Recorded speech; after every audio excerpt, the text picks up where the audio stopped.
താമരശ്ശേരി പുതുപ്പാടി കൊളമല വനത്തിൽ നിന്ന് വെടിവെച്ച് കൊന്ന കലമാനുമായി യുവാവ് പിടിയിൽ. മലപ്പുറം കരുവാരക്കുണ്ട് ഈയമഠത്തിൽ അബ്ദുൽ സമദിനെയാണ് പിടികൂടിയത്. ഇയാൾക്കൊപ്പം ഉണ്ടായിരുന്നവർ ഓടി രക്ഷപ്പെട്ടു. ആദ്യമൊരു പ്രതികരണത്തിൽ. ഇന്ന് പുലർച്ചെ കൊളമല ഭാഗത്ത്, പുതുപ്പാടി കൊളമല ഭാഗത്ത് നായാട്ടുകാർ കാട്ടിനുള്ളിൽ കയറിയിട്ടുണ്ട് എന്നുള്ള രഹസ്യവിവരം ലഭിച്ചതിന്റെ അടിസ്ഥാനത്തിൽ നമ്മുടെ സ്റ്റാഫ് അവിടെ പരിശോധനയ്ക്ക് എത്തുകയും കാട്ടിനുള്ളിൽ രാത്രി വെളിച്ചം കണ്ടപ്പോൾ പരിശോധിച്ചപ്പോഴാണ് ഒരു 2 മാനുകളെ വെടിവെച്ചതായിട്ടുള്ള കിട്ടുന്നത്. അതിൽ ഒന്നിനെ ഇറച്ചിയാക്കിയിട്ടുണ്ട്, രണ്ടാമത്തേനെ ഇറച്ചിയാക്കാനുള്ള ശ്രമത്തിന്റെ ഇടയിലാണ് പിടിക്കപ്പെടുന്നത്. അനീഷ് ദേവസ്യ കോഴിക്കോട് വിവരങ്ങളുമായി. അനീഷ് പറയൂ, എന്തൊക്കെയാണ് എന്റെ വിശദാംശങ്ങൾ? സുഹേല, ഈ താമരശ്ശേരി ഫോറസ്റ്റ് റേഞ്ച് പരിധിയില് പുതുപ്പാടി കൊളമല വനത്തിലാണ് ഈ സംഭവം ഉണ്ടാകുന്നത്.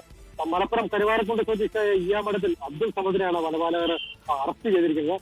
ഈ കൊളമല വനത്തിൽ നായാട്ട് സംഘം പ്രവേശിക്കുന്ന ഒരു രഹസ്യ വിവരം ഈ ഫോറസ്റ്റ് ഓഫീസിൽ ലഭിച്ചതിനെ തുടർന്ന് പുലർച്ചെ 2:30 ഈ കാടിനകത്ത് പ്രവേശിച്ച് വനപാല സംഘം ഈ തെരച്ചിൽ നടത്തിയിട്ടുണ്ട്. ഈ തെരച്ചിലിടയിൽ കാടിനകത്ത് ഒരു വെളിച്ചം കണ്ടതിനെ തുടർന്ന് അവിടെ പരിശോധന നടത്തുന്നതിനിടയിലാണ് ഈ വെടിവെച്ച് വന്ന മാനമായി അബ്ദുൽ സമദ് നിൽക്കുന്നത് കണ്ടത്. ഇയാളോടൊപ്പം ഉണ്ടായിരുന്ന ഒരു 3 പേരോടുണ്ട്. അതായത് കരുവാരക്കുണ്ട് സ്വദേശികളാണ്. ഒരു വനപാലകരെ കണ്ടതോടെ ഈ വേട്ടയ്ക്ക് ഉപയോഗിച്ച തോക്കുമായി ആ കാട്ടിലൂടെ ഓടി രക്ഷപ്പെട്ടു.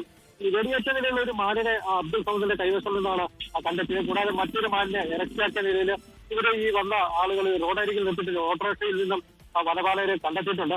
എന്നാൽ ഈ പിടിയിലായ സമദിനെ താമരശ്ശേരി മജിസ്ട്രേറ്റ് കോടതിയിൽ ഹാജരാക്കി റിമാൻഡ് ചെയ്തിട്ടുണ്ട്. സുഹൈൽ, ലോകത്തെവിടെയായാലും ഏത് സമയത്തും 24 വാർത്തകളും ഓഗ്മെന്റഡ് റിയാലിറ്റി പാക്കേജുകളും എക്സ്പ്ലെയിനറുകളും വിശദമായി കാണാൻ ഞങ്ങളുടെ യൂട്യൂബ് ചാനൽ നിങ്ങൾക്ക് സബ്സ്ക്രൈബ് ചെയ്യാം.